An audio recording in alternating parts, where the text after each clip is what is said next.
lagi loh.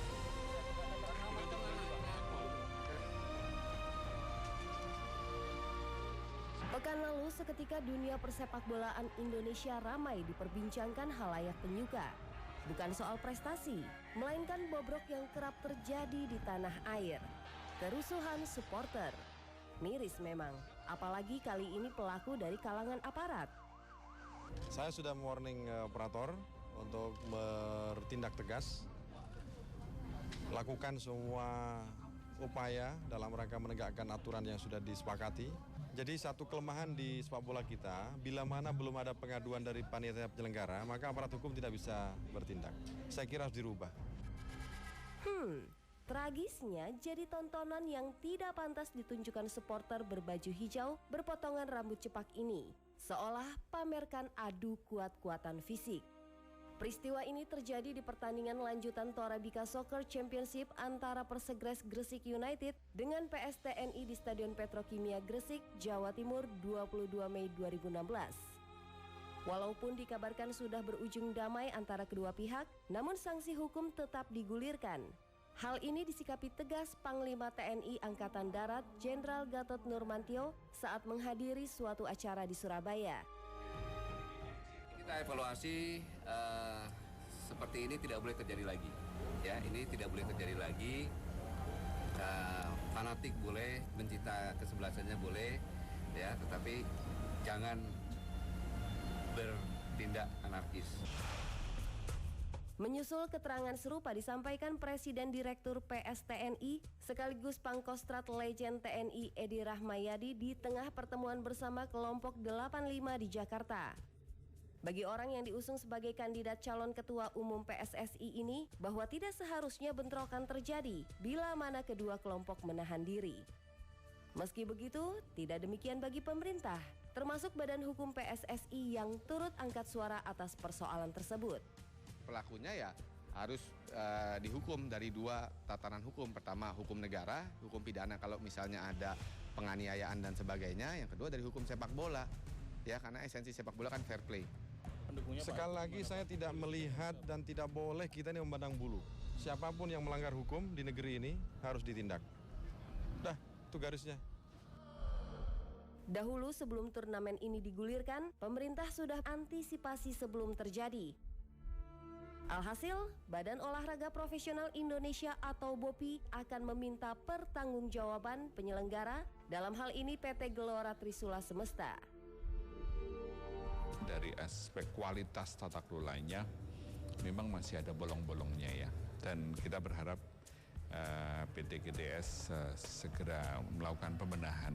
Rencananya minggu depan kita juga akan manggil GTS karena beberapa pertandingan seperti yang tadi disampaikan terakhir termasuk di Gresik, kita juga ingin meminta laporan dari GTS karena itu salah satu permasalahan yang timbul di lapangan.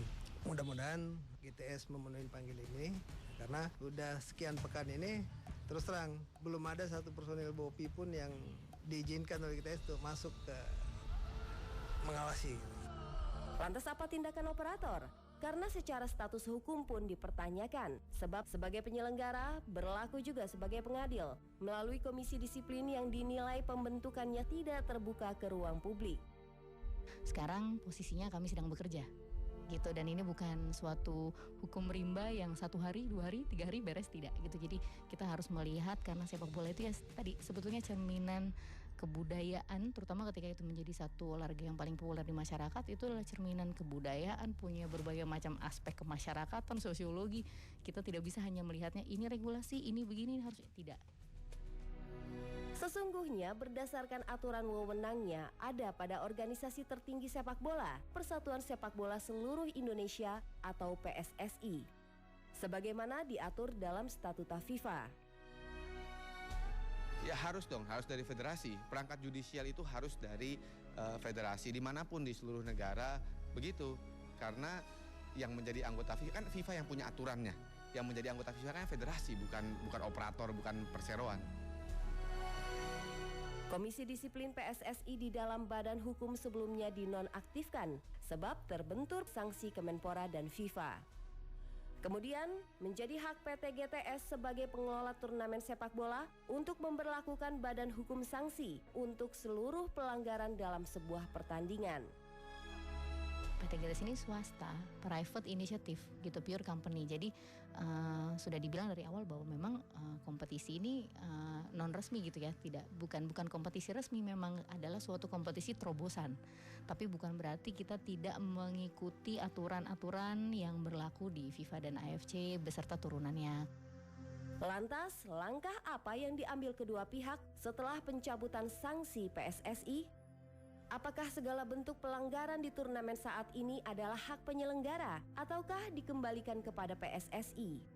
Sebenarnya gara-gara PSSI ini kan statusnya masih berkonflik, ya, artinya PSSI tidak bisa menjalankan fungsinya sebagaimana mestinya. Nah, itu adalah satu breakthrough dari perseroan PT GTS.